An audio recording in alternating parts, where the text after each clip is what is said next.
pamamagitan. Mula sa bulwagang pambalitaan ng UNTV, si Bernard Danis. Magandang tanghali. Ito ang Balita Weekend Edition. Narito ang mga headlines.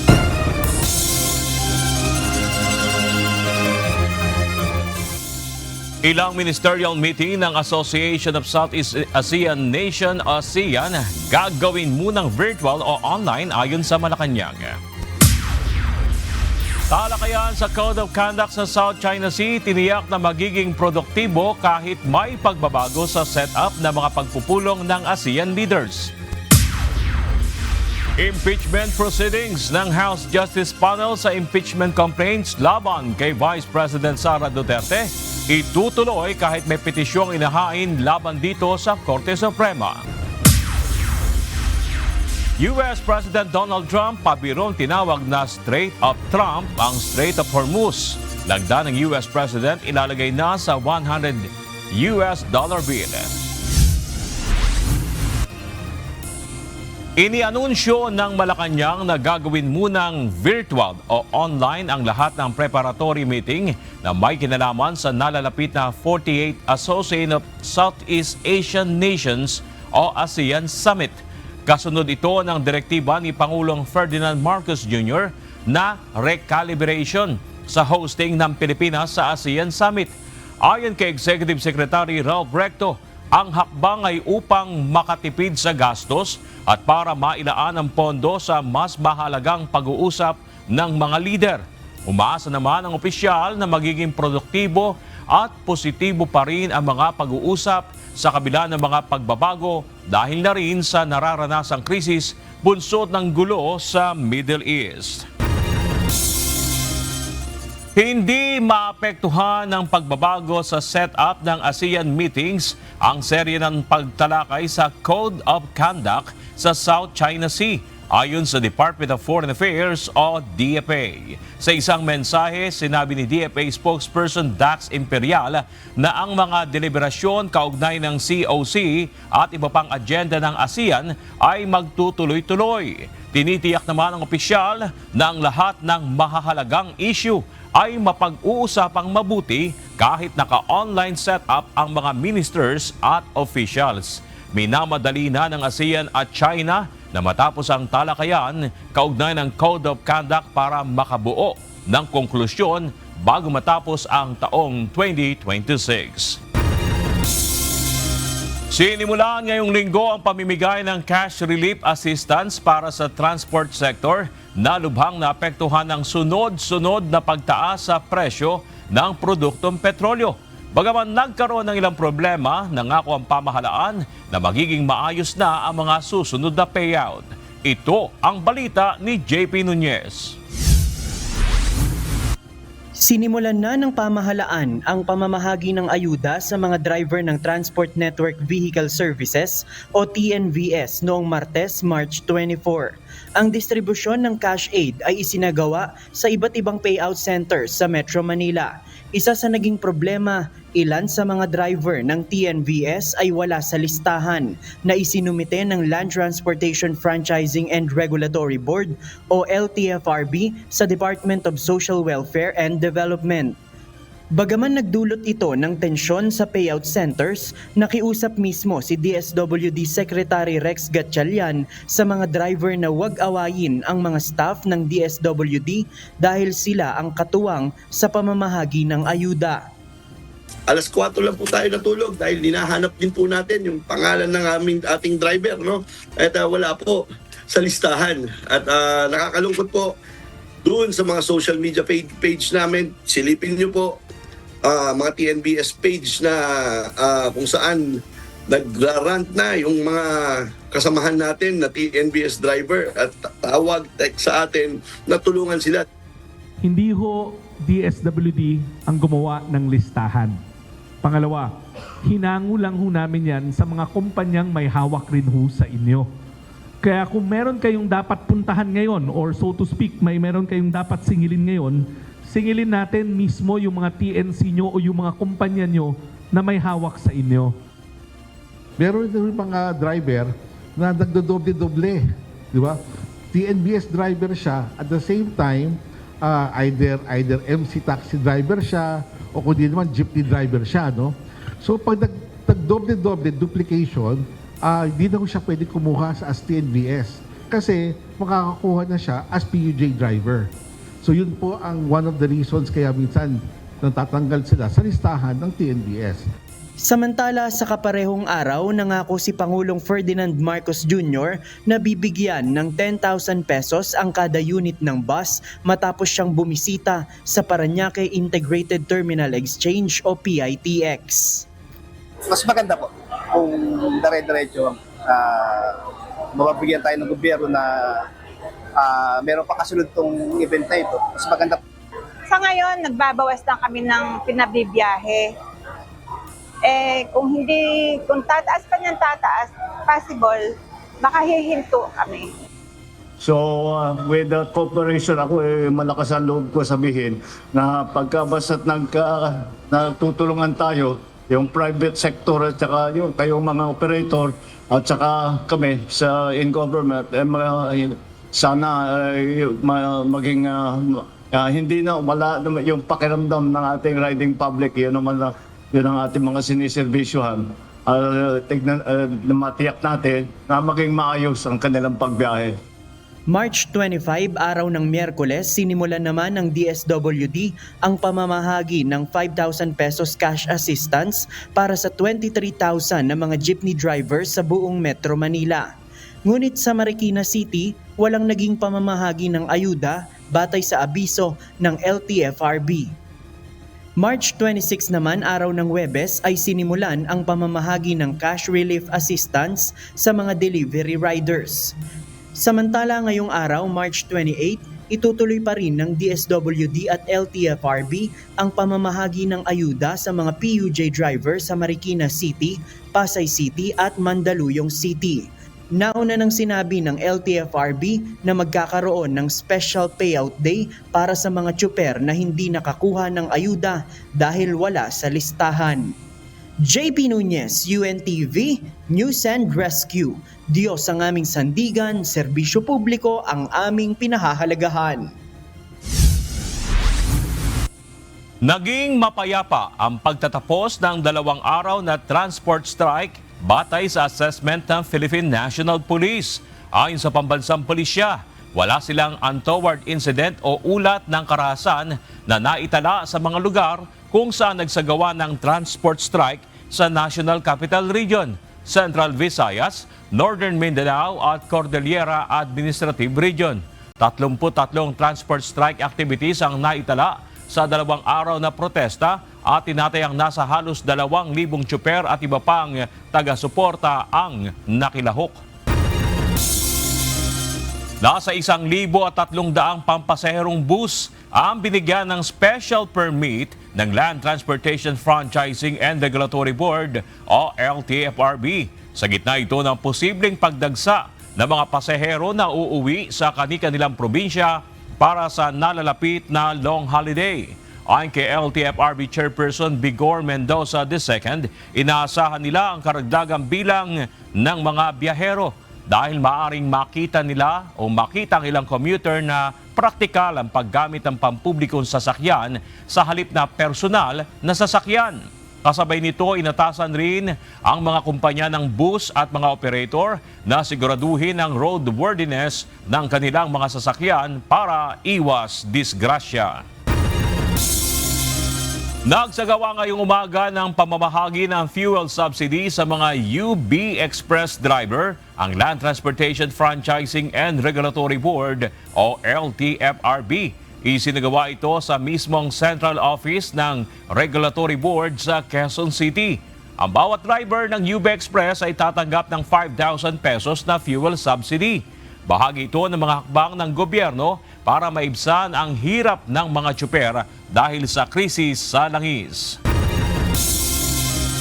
Nilinaw ng Department of Trade and Industry na wala pang price freeze sa ngayon kahit pa umiira lang State of National Energy Emergency na idineklara ng Malacanang. Sa isang pahayag, sinabi ng DTI na nananatiling stable ang supply at presyo ng mga pangunahing bilihin sa ngayon, kasunod ng inilabas na Executive Order 110. Ang kautusan ay naglalayong magbantay o mabantayan ang supply ng langis at matugunan ang epekto ng gulo sa gitnang silangan. Saklaw ng kautusan ang subsidiya sa mga sektor ng transportasyon at agrikultura na mahalaga sa produksyon at delivery ng pagkain. Ayon sa DTI, ginagawa ng pamahalaan ang lahat upang mapanatiling normal ang presyo ng basic goods nang hindi na magpatupad ng price freeze. Tuloy ang pagsasagawa ng House of Representatives ng impeachment proceedings laban kay Vice President Sara Duterte. Ito ay kahit may nakahaing petisyon sa Korte Suprema laban dito ang mga abogadong kaalyado ng Vice Presidente. Ito ang balita ni Rosa Licos. Hindi nangangahulugan ng suspensyon ng mga tungkuling konstitusyonal ang paghahain ng isang petisyon. Ito ang pahayag ni House Justice Committee Chairperson at Batangas 2nd District Representative Jervil Luistro. Sa kabila ito ng petisyong inihain sa Korte Suprema ng mga abogadong kaalyado ni Vice President Sara Duterte na naglalayong pigilin ang pagdinig ng House Justice Committee sa impeachment complaints laban sa Vice Presidente. Ayon sa mga petitioner, umabuso nila sa kapangyarihan ng House Justice Committee at tinalikuran ang mga pamantayang itinakda ng saligang batas at House Rules on Impeachment nang ipahintulot nito ang pagpapatuloy ng proseso ng pagtalakay sa reklamo na ayon sa kanila ay dapat na isantabi na. Tinawag din ng mga itong double standard ang impeachment proceedings at fishing expedition ang pagpapasapina ng House Justice Committee sa mga dokumentong wala sa original na mga reklamong impeachment. We are asking the court to decide something more fundamental. Whether the House Committee on Justice may keep defective, questionable complaints alive by changing the standard, relaxing the rules, and using subpoenas to search for the proof the complaints fail to allege. If accountability is to proceed, it must proceed lawfully, constitutionally.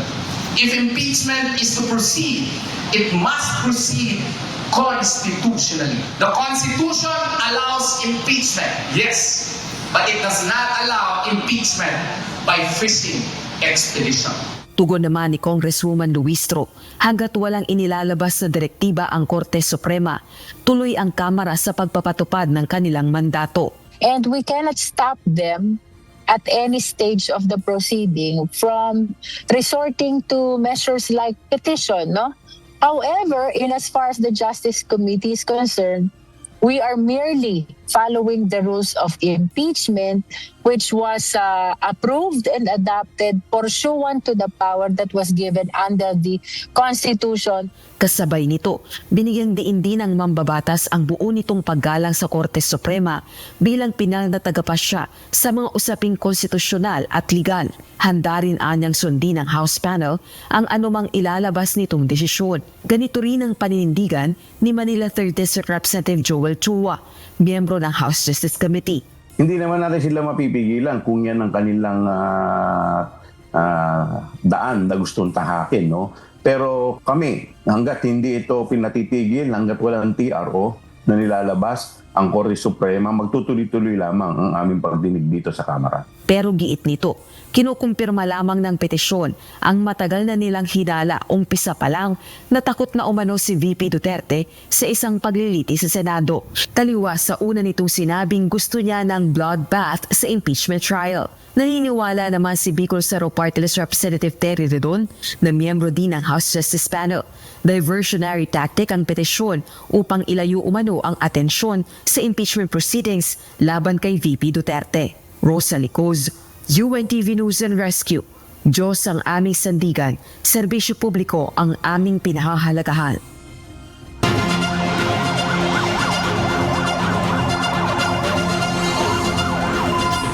Sugatan ng isang rider ng mabangga ng isa pang motorsiklo sa Maynila.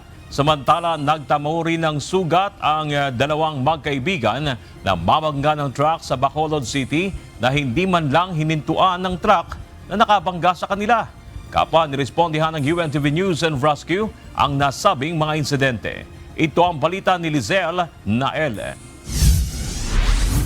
Agad na umaksyon ng UNTV News and Rescue Team sa isang tawag mula sa concerned citizen kaugnay ng isang aksidente sa Rizal Avenue, corner Bambang Street sa Maynila.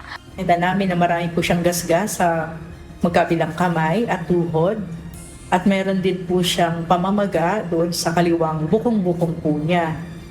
Nag-treat po kami, tindit po namin siya at doon po sa parte ng iniinda po niya na masakit sa kaliwang bukong-bukong ay nagbigay po kami ng cold compress. Ang pasyente ay 23 anyos na siyang driver ng motorsiklo. Ayon sa biktima, habang binabaybay niya at ng kanyang kasama ang Rizal Avenue pauwi sa kanilang bahay, ay isang motorsiklo ang biglang bumangga sa likurang bahagi ng kanyang motorsiklo. Dahilan naman para mabangga nila ang jeep sa kanilang unahan. Ang angkas niya ay nagtamo ng sugat sa mukha, kaya nauna nang ihatid ng isang concerned citizen sakay ng motorsiklo. Binuna na po na padala doon kasi po yung dugo niya baka maubusan po ng dugo Sinakay siya sa motor? Opo. Nagpadala na po siya sa Jose Reyes. Matapos bigyan ng paunang lunas at makuha ang vital signs, ay dinala na rin ang rider sa Jose Reyes Memorial Medical Center. Sino nakakita sa scene, sir? Sir? Isang hit and run incident naman ang nirespondihan ng UNTV News and Rescue Team sa Negros Occidental. Nang dumating ang team sa lugar, nadatnan nilang nasa kalsada pa ang magkaibigang biktima, parehong sugatan ng mga ito. Pagdating po sa scene ay nakita po natin na ang motor po ng na-aksidente ay nasa gitna po ng kalsada. At meron na rin pong mga authority at marami din pong mga bystander. Batay sa tawag ng Bacolod City Disaster Risk Reduction and Management Office, nangyari ang insidente sa Araneta Street, Singkang Airport, Bacolod City. Pagbaba po natin sa rescue vehicle ay nakita po natin ang isang pasyente na nakatayo at duguan na katabi po ng pulis. At nagtanong po tayo at may nakita pa po tayong isang pasyente na nakahandusay sa kanyang motor. Nagtamo ng minor injuries ang mga biktima. Ang driver ng motorsiklo ay may iniindang sakit sa kaliwang panga, habang ang angkas naman nito ay nagtamo ng laceration sa kaliwang kilay, tuhod at bandang taas na bahagi ng kaliwang paa. Doon ang pinakasakit sa mga lawas, sir, ginabatsyag, sir? Ari ang sa abtang o ari ang sa TL? Ang sa TL? Mag-iho mo lang man, sir, no? Agad na nilapatan ng paunang lunas ng UNTV News and Rescue Team ang mga pasyente. Matapos ang assessment at pagbigay ng paunang lunas, agad na dinala ng team ang magkaibigan sa Corazon Locsin, Montelibano Regional Memorial Hospital para sa karagdagang atensyong medikal. Sa mga nangangailangan ng agarang tulong sa panahon ng aksidente o sakuna, maaaring makipag-ugnayan sa UNTV News and Rescue Hotline 8911 UNTV o 8911-8688. Lizelle Nael, UNTV News and Rescue. Diyos ang aming sandigan, serbisyo publiko ang aming pinahahalagahan. Bumisita sa headquarters ng Philippine Coast Guard nitong March 25 ang founder at executive director ng Sea Light Foundation. Kanina, ibinahagi ng PCG ang mga larawan ng pagbisita ng maritime expert. Si Powell ay kilalang naglalabas ng update ng paggalaw ng mga barko ng China at Pilipinas, maging ang mga insidente ng agresyon sa West Philippine Sea. Nakauwi na ang 349 Filipino repatriates mula sa United Arab Emirates sakay ng 5th chartered flight ng gobyerno. Lumapag ang eroplanong kanilang sinasakyan sa Villamor Air Base kagabi, March 27. 222 sa mga ito ang overseas Filipino workers o OFW. 78 ang dependents kung saan 11 ay mga sanggol, habang 49 naman ang na-stranded na Pinoy. Hindi maiaalis ang posibilidad na dumaan sa backdoor exit ang negosyanteng si Charlie Atong Ang. Batay ito sa ulat ng Bureau of Immigration. Subalit hanggang ngayon, naniniwala ang ahensya na nasa bansa pa rin ito. Ito ang balita ni Ryan Lacanlale. Iginiit ng Bureau of Immigration na hanggang ngayon, wala silang record na lumabas ng bansa ang business tycoon at wanted na si Charlie Atong Ang. Ayon kay Dana Sandoval, tagapagsalita ng Bureau of Immigration, base sa kanilang record mula nang pumutok ang issue ng missing sabongeros, wala silang ulat na umalis ito palabas ng bansa. Kaya naniniwala ang BI na nananatili pa rin sa loob ng Pilipinas si Atong Ang. Maging ang mga pribadong eroplano at mga yate na umaalis ng bansa ay dumadaan din aniya sa masusing inspeksyon ng Bureau of Immigration at nagbibigay ng clearance ang ibang ahensya ng pamahalaan bago ito umalis ng bansa. Kaya malalaman din nila kung sino ang sakay nito. For Atong Ang po, doon sa ating records, nakita po natin na wala siyang recent travel mula po nung pumutok itong issue about the missing sabongeros. So sa record po natin, nakikita po natin that he is still in the country. Pero hindi nila iniaalis ang posibilidad na gumamit ng backdoor o illegal exit route palabas ng Pilipinas si Ang gamit ang bangka. Yung sinasabi naman din po na backdoor na possibility, hindi po natin maalis that it's always a possibility. But ito naman po ay tinututukan ng mga local government units at saka mga local law enforcement agencies doon sa area. And kapag meron po silang na-encounter na individual that is attempting to illegally cross the border, ay pinagbibigay alam po nila sa immigration para ma-verify din yung identity ng mga taong iyon. Sa ngayon, wala rin silang natatanggap na ulat mula sa mga LGU ng paglabas ni Ang. Matatandaan ilang personalidad na ang naiulat na lumabas ng bansa gamit ang backdoor exit, kabilang na si Go Huaping alias Alice Go na naibalik din sa bansa at kasalukuyang nahaharap sa kasong may kinalaman sa mga Pogo Hub sa bansa. Ryan Lacanlale, UNTV News and Rescue. Diyos ang aming sandigan, serbisyo publiko ang aming pinahahalagahan. Nagpasalamat si Vice President Sara Duterte sa mga taga-suporta ng kanyang pamilya sa araw na ito na nagdiriwang ng ika-81 kaarawan ng kanyang ama na si dating Pangulong Rodrigo Duterte. Sa kanyang pahayag, sinabi ni VP Sara na ang katapatan ng mga ito ang nagpapatunay ng liderato ng dating Pangulo. Ito rin anya ang nagbibigay sa kanila ng lakas upang ipagpatuloy ang kanilang laban at makamit ang katarungan. Maraming salamat sa inyong walang sawang pagmamahal at katapatan. To the Filipino people, thank you for being our strength. Through the storms and challenges, your resilience remains our inspiration.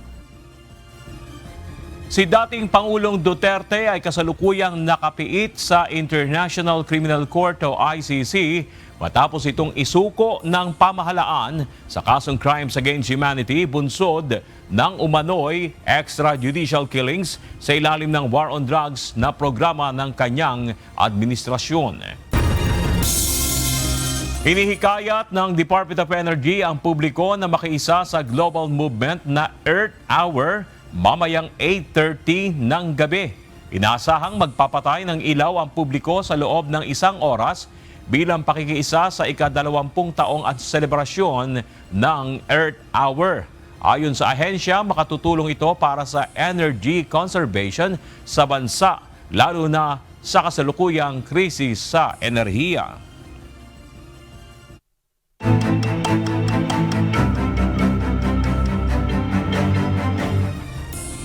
Nangangamba ang ilang negosyante sa Boracay Island sa pagbaba ng bilang ng mga dumadating na turista. Kasunod ito ng pagtaas sa halaga ng airline ticket patungo sa isla. Ito ang balita ni Asher Cadapan Jr. Pag walang mga turista, talagang baka maapektuhan po talaga yung trabaho namin. Unti-unti nang nararamdaman ang epekto ng krisis sa langis sa isla ng Boracay. Ang pagbaba ng bilang ng mga turista na bumibisita sa isla ay hindi magandang indikasyon para sa kabuhayan ng mga residente at negosyante. Kasunod dito ng pinangangambahang tigil operasyon ng mga eroplano kung mauubusan ng supply ng petrolyo bunsod ng tensyon sa Middle East. Kung mangyayari ito, ayon sa ilang kawani ng Boracay Water Sports Association, titigil na rin ang kanilang hanap buhay. Baka mawalan nga kami ng trabaho, tapos bagyo pa. Kasi usually kung bagyo, wala rin kaming work. Kasi sinastop ng mga Coast Guard yung operation para sa safety ng bisita. Right. Tapos ayan, dumagdag pa yung crisis ng gas. Kaya medyo yung kaba talaga namin. Hindi namin, baka sa sunod, wala na kaming duty. Kumpiyansa naman si Malay Mayor Frolibar Bautista na malalagpasan nila ang problema sa tourist arrival kahit nakadepende ng malaki ang lokal na pamahalaan sa turismo ng buong Aklan. Sanay na tayo Pilipino dyan. We're very resilient, di ba? Alam na natin yan, so alam natin mag-control eh. Daanan natin yung COVID, kaya depende na sa atin kung paano ito disiplinahin yung sarili natin. Samantala, hindi na maikakaila ng mga turista ang epekto ng krisis dahil bukod sa pagtaas sa presyo ng langis at airfare, nagtaas na rin ang singil sa mga water activities sa Boracay Island. Nagkakahalaga ang island hopping ng 900 pesos kada tao at aabot ng hanggang 12,000 pesos kung big boat ang rerentahan. 2,500 pesos naman ang 15 minutes na jet ski, 2,000 pesos per head ang parasailing, 500 pesos per head sa banana boat, at 2,000 piso kada tao sa yacht sunset cruise. Yung mga activities nagtaas compare dun sa dati. Yung dating wala pang 2K, ngayon nasa 2 plus na doble. As in, parang 3/4 yung tinaas dahil lang sa diesel. So sobrang nakakadagdag siya ng konsumo. Naman natin ngayon, sitwasyon naman natin ngayon. So naiintindihan ko po tumaas yung presyo ng mga gasolina. Habang mataas ang presyo ng ilang mga water activity dito sa Boracay Island, maaari namang gumamit ng mga alternatibong aktibidad gaya nitong hydro biking. Mayroon ring kayaking, e-bob at sea foil na hindi gumagamit ng petrolyo kaya wala ring paggalaw sa rental fee. Bagaman may pagbabago man sa mga presyo ng mga binabayarang pasilidad, serbisyo at iba pang aktibidad panturismo sa isla, ang mahalaga naman sa iba ay ang karanasan na mamalas ang ganda ng pinagmamalaking White Beach ng bansa. Kahit na ganun mataas, siyempre ganyan, it's just like, oh come on, Philippines still Philippines. Yeah, Boracay is Boracay. You know, at the end of the day, it's not about the money. Exactly. You know, it's about the experience. Asher Kadapan Jr., UNTV News and Rescue. Diyos ang aming sandigan, serbisyo publiko ang aming pinahahalagahan. Nagsasagawa ng command conference ngayong araw ang mga responders ng UNTV News and Rescue. Mula sa Malolos, Bulacan, makibalita tayo kay Leslie Widem.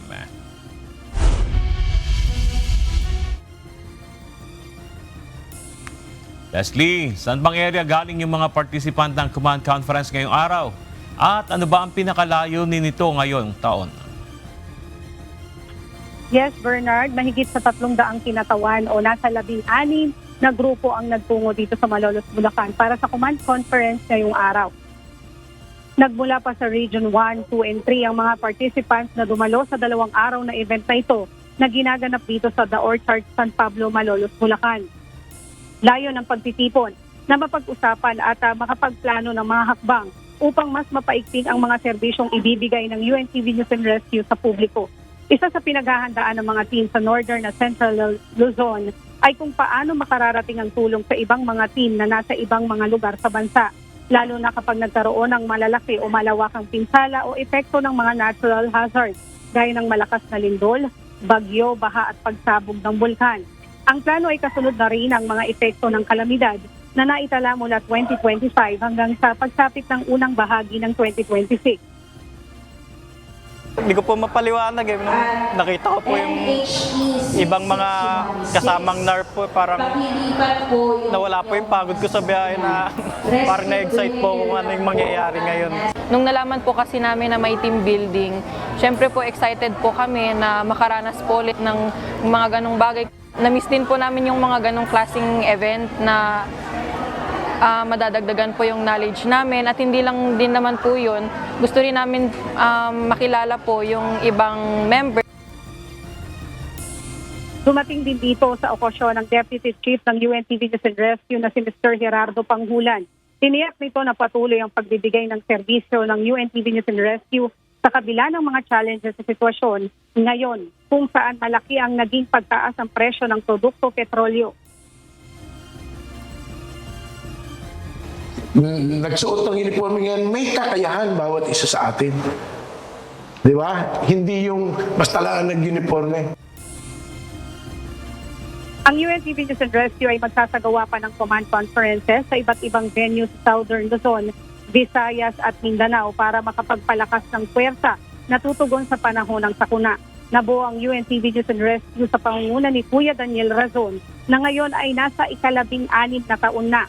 Si Kuya Daniel din ang naglunsad ng advokasiyang Tulong Muna Bago Balita na hanggang ngayon ay tumutugon sa pangangailangan ng ating mga kababayan pangunahin sa mga naaksidente sa lansangan. At yan muna ang balita mula dito sa Malolos, Bulacan. Balik sa iyo, Bernard. Maraming salamat, Leslie Widem, live mula sa Malolos, Bulacan.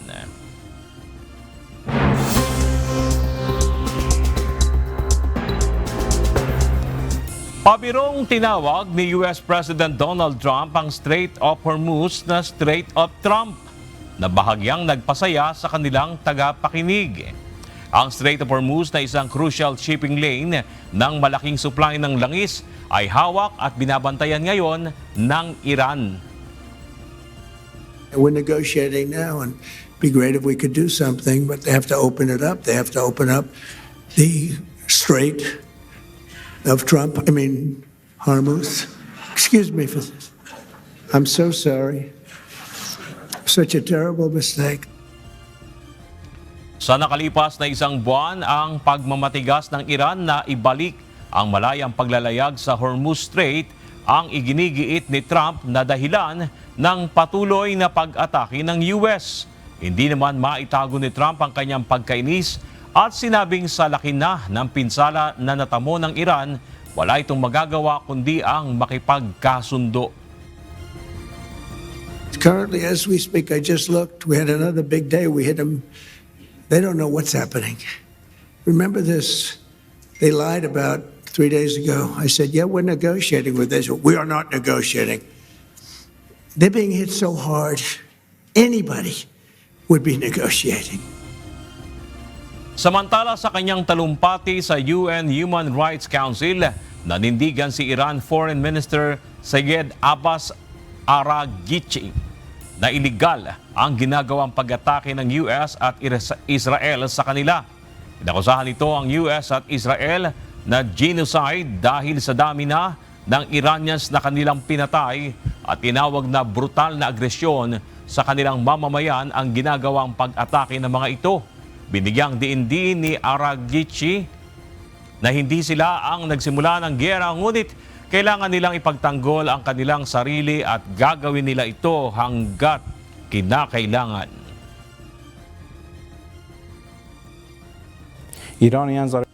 Iran has never sought war. Iranians are a peaceful, noble nation inheriting one of the richest civilizations on earth. Yet, they have demonstrated absolute resolve and determination to defend themselves against the brutal aggressors, a defense that shall persist as long as needed. Simula sa Hunyo ngayong taon ay makikita na ang signature o lagda ni US President Donald Trump sa $100 bill. Ayon sa US Treasury Department, isasabay ito sa pagdiriwang ng 250th founding anniversary ng pagkakatatag ng United States of America. Si Trump ang kauna-unahang pangulo sa kasaysayan ng Amerika na maglalagay ng kanyang lagda sa US dollar bill sa loob ng nakalipas na 165 years mula na magkaroon ng perang papel ang Amerika.